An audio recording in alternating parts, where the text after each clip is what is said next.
Please welcome Dan Taft, Con Edison's Chief Engineer, and Rich Miller, Vice President of Energy and Environmental Law. Welcome, gentlemen. Nice to be here. You have researched, archived, and studied the history of this company over 2 centuries. But before we get to Thomas Edison and gas lights and other things Victorian, where is this company going? Great question, Phil. No question, we are looking ahead at a significant revolution in how we use energy. And I think for both me and Dan, what we find interesting is how big these revolutions were in the 19th century and how they have both lessons for the future and also can inspire us in terms of moving forward on the clean energy revolution. Like, we've done these kinds of things before, we can do them again. So it's been a series of evolutions or revolutions, however you want to put it, right? It has, all the way from the beginning. And even as late as the 1950s, we were primarily in winter was our demand because of lighting, and then air conditioning came in. And so the demand now is summer. Demand became summer, and that was a big change for us. And that's, for everyone, that's the highest usage, is what you mean by demand. Correct. Okay. And so, that was a revolution then, and now we're on the cusp of getting away from fossil into renewables. We have a great advantage being on the seacoast to be able to plug into wind power that will be built and developed off the shore of Long Island. Okay, so lots to look forward to. A lot. So let's start now and go back. Take us back 200 years to 1823. So it was, actually we started as the New York Gas Light Company. And gas was only used for light, and it was not natural gas from the ground, it was manufactured gas. And the company got the charter in 1823 and piped a lower area of Manhattan from the Battery up to Grand Street, just a couple of blocks north of Canal. And they supplied customers. Samuel Leggett was our president, and to kind of drum up interest, he actually lighted his own home to show the public what could happen. People came to look to see, they expected it to either burn or blow up. And really? Instead, they saw these beautiful lights and they said, we want that for ourselves. So everybody wanted it. Yeah. So a couple of things to explain quickly. What is manufactured gas? And then is this the old picture we have of a man with some sort of stick and he's lighting it from the old days? The old lamplighter. I think there's a song. Yes, absolutely. That's it. And manufactured means you're not harvesting it from underground. You're actually creating it by heating some substance. In the beginning, it was whale oil. They heated the whale oil in vessels similar to what you would do in a distillation process, and then capture the vapors off of that. And then from whale oil, they shifted to rosin. And some people may be familiar with rosin. Baseball players use it to get a good grip on the ball. It comes from trees. And then both of those ultimately became expensive and limited quantity, so they shifted to coal. And for many years, coal was the substrate by which they derived the gas. And here we are decades later, and we all look down upon those products, coal, I don't know about resin, but and gas and things like that. It's amazing how we evolve as well as companies and services do. But tell us, what were some of the experiences of using gas for regular people? Well, first of all, it was much better than the oil lamps or the candles. It was a regular source. And that by that you mean whale oil? Yes, Yeah, whale oil preceded manufactured gas. It did. Wow. Yes, and candles, and there were also kerosene lamps, but all of those, they would, so the gas lamps were superior because the gas was always available from the company. It was always being piped in. Some of the negatives were that there would be an odor with it, and it would also consume the oxygen in the room, so people would tend to get headaches. Yeah, not a good thing. So, no. But they were willing to, to make that adjustment to have the benefit of being able to work at night and entertainment at night in theaters and so forth. Okay, so now where are we in the timeline? Are we up to around the Civil War or before the Civil War? By the Civil War, it was very well developed. There were 4 companies that had Manhattan territory carved up, the New York Gas Light Company being the southernmost, and then 3 others going north up to Harlem. and it was very well established at that point. Okay, and what happens next? The city is growing leaps and bounds at this time, right? The country was growing. It went from 10 million to 50 million, so five-fold in 60 years. The city increased more than 12 times in population. Lots of it because of immigrants. Immigration was coming in heavy from Ireland and Germany, and then later from other countries. And the Erie Canal had been built that brought great wealth to New York, that rocketed New York to the premier position among American cities because of all the commerce that came from that. And so opportunity was here, growth was here, and also technology continued to change. They found ways to make the gas a little brighter by putting additives in. There were different ways to actually manufacture the gas itself instead of distillation. They had a process where they would push steam over coal, and that was a superior method. And then all in the background, electric technology was sort of simmering, let's say, with the possibility of electric lighting. Some scientists or would-be scientists are dabbling in it. Yes. Yeah, the scientist who first talked about the possibility of the incandescent bulb, which Edison eventually took credit for in the late 1870s, early 1880s, it was first talked about in an academic speech in 1825. So people knew that this was out there, and everybody was kind of like, trying to figure out who was going to be the first to really do this the right way. Okay. All right. So now we're up to what? Right after the Civil War, and a young man named Thomas Edison is dabbling. And what happens? Edison got fame from his stock ticker and then the phonograph. And so in the public eye, and he was very good promoting, he had contacts in the media. So his name was out there, and a lot of different inventors were struggling to make this electric light work. But people had the sense, if anybody can do it, Edison can do it. And Edison was encouraged by a professor at University of Pennsylvania to go up to Ansonia, Connecticut to see a brass works there where they had arc lighting. And when he made that tour, he caught fire. He did the enthusiasm, he saw the wiring, he saw the possibilities. He knew the arc lighting wasn't suitable for indoor spaces, but the electric side of it captured his imagination, and he came back to New Jersey, Menlo Park, full of enthusiasm and ready to go. And that's when he was able to get the backing of the bankers, particularly J.P. Morgan.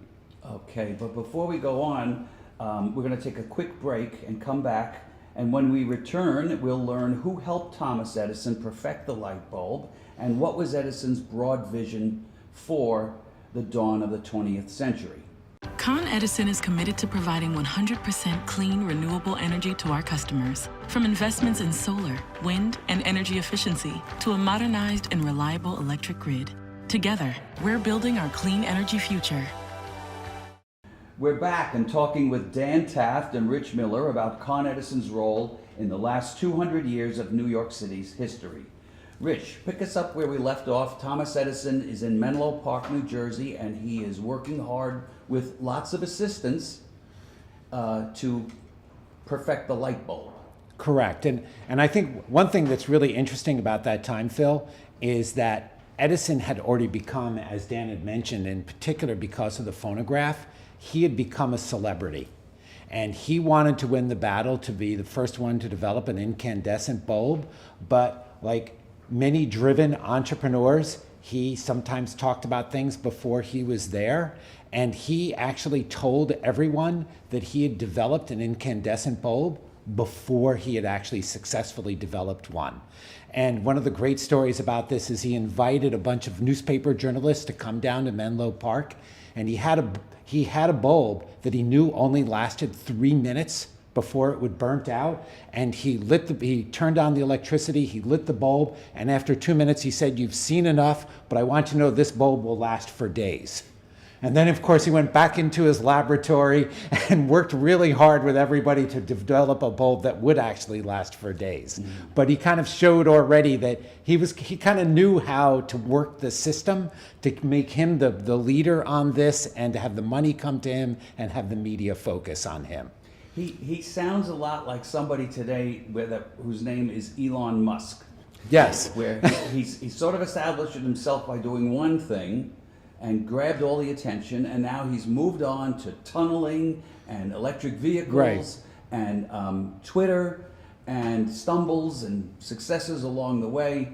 But like with Musk, nobody can do it alone. Correct. And tell us about a gentleman named Lewis Latimer. Okay, so Lewis Latimer was working, actually drew the patents diagrams for Alexander Graham Bell for the telephone. He was a draftsman, self-taught.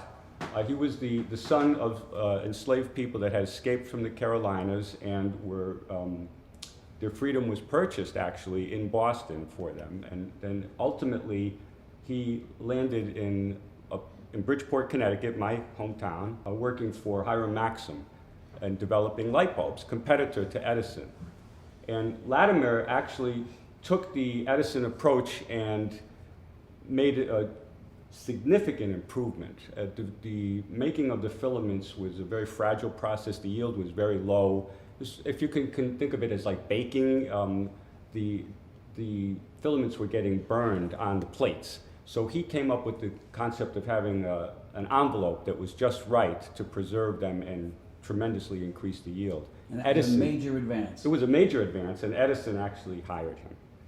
And he knew, he had filed a couple of patents himself, both as an individual and jointly, and he knew the patent system. He also knew the drawing system from working with Bell. So Edison employed him as a patent expert, and he then defended Edison's patents in subsequent years, and he wrote literally wrote the first book on incandescent lighting in 1890 about the Edison system. Okay, so And now Dan has that book. I bet. just have to note. And he's ready. So now Edison begins the first commercial grid, a substation, a power plant in Lower Manhattan on Pearl Street, and then it just increases and more people adopt electricity and have their homes wired, etc. And then where are we? So I think, Phil, if I can just go back maybe Sure. a tiny bit here, what I find really fascinating about that period is that it was really electricity that created the New York City that exists today. Tell us how. And I think, one thing that people forget about is how important the elevator was to the development of the modern city. And the fact that it wasn't until you had a really good, efficient electric elevators that people really began to build tall buildings in New York City. The tallest building in New York City prior to the invention of the electric elevator was 26 stories. And then as soon as the electric elevator was finally perfected in 1903 by the Otis Elevator Company, lots of people are familiar with that name, right. All of a sudden all these buildings 45 stories and higher began to spring up in New York City. And one of the fun things that you can track from that time period is that there was a number of office buildings in particular in Lower Manhattan that had their 4 years as being the tallest building in the world before the next one came along. And so, it was really this time period. And, New York City's population during this time period, in the early electricity period from 1880 to 1910, went from 2 million to almost 5 million. Wow. 30 years, 3 million people came to New York City. It's kind of phenomenal to think about right now. And there's one famous urban historian who I follow who also says that it was really in the 1890s to 1900s that the modern office district, the central business district, and New York City still is viewed as having the largest central office business district in the world. Well, they also say that it was really New York City that created the central office business district for the first time in the world in that period, and it couldn't have happened without the birth of electricity and the grid. I want you to expand on that and talk about the concept that we've been hearing as we celebrate the company's bicentennial, that in a sense this created the idea of 24/7. Yes, and I think, if I can, talk a little bit about us at Con Edison here. I think, we always talk about how, yes, we believe in the clean energy revolution, but at the same time, safe and reliable service is also so important, especially when, there's pluses and minuses to urban density, right? To putting a huge number of people in a very small area. And electricity is just so key to having everything run smoothly. I think we all know that in New York City, when the subway isn't running because the power grid has failed, the disruption that occurs in this city is just tremendous. And so you can't really have this kind of urban density without a reliable 24/7 electric supply. And I think, as we know well, Con Edison is often lauded for providing some of the most reliable electric service in the world. And even as we move towards this clean energy revolution, it's obviously something that we're going to have to keep doing. Yes, and least of all, the subway going down. People can't deal with their phone not being charged. Yes, today. yeah, exactly. Obviously, we've become even more dependent on electricity, and I think, as we talked about with the change over to even, now using electricity for heating as now the cleanest way to heat, we're obviously going to become even more dependent on electricity than we have ever been when we're going to start relying on it not only for cooling but also for heating. Edison comes along and he has this grand idea for an electric system. How does the New York Gas Light Company play into that? Did he buy it, or how did it work? So actually, the gas executives got together, and in 1884 they formed a consolidated gas company, and all those companies that I had mentioned that had pieces of New York, they came together. And over time, they saw the future was electricity, and they started buying stock and ultimately bought controlling interest in the Edison Electric Company. And so by 1936, the New York Edison Company was merged with the Consolidated Gas Company to become the Consolidated Edison Company. And Edison got to keep his name in the title. Yes, he did. And Rich, now Edison is building this underground system in Manhattan to bring electricity, to distribute electricity to homes and businesses and buildings, etc. What was it modeled on?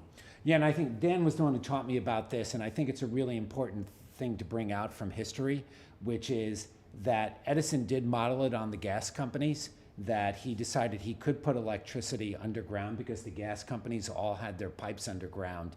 And I always think it's just a really interesting thing to dramatize or emphasize that people think that wires got undergrounded in New York City because of a blizzard that occurred in 1888.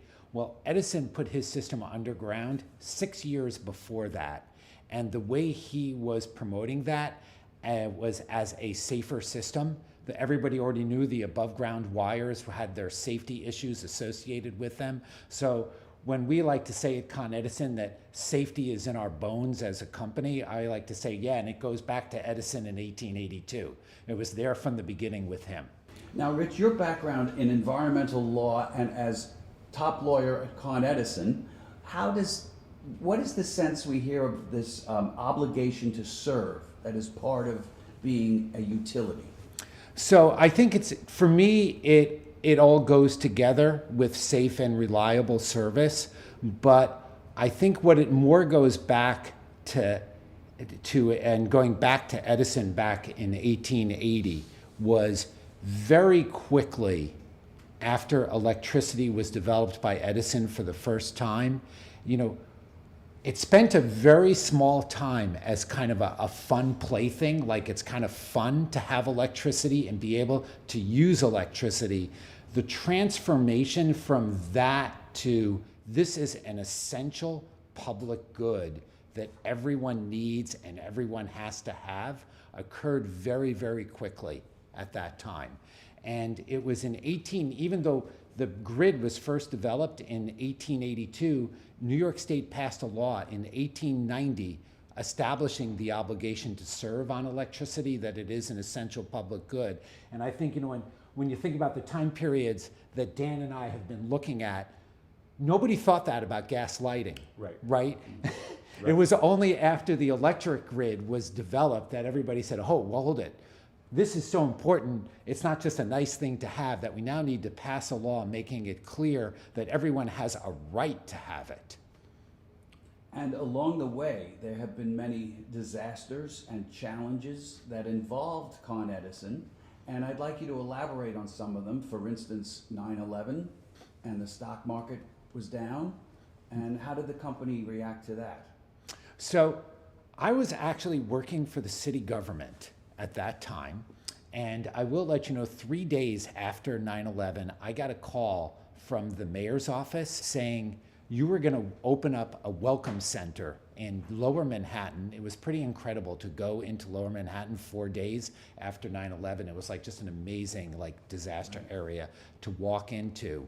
And the one thing you should know is that when I opened this welcome center for the city, the one thing they said is there's one essential company that needs to be in with you in that welcome center from the beginning, Con Edison.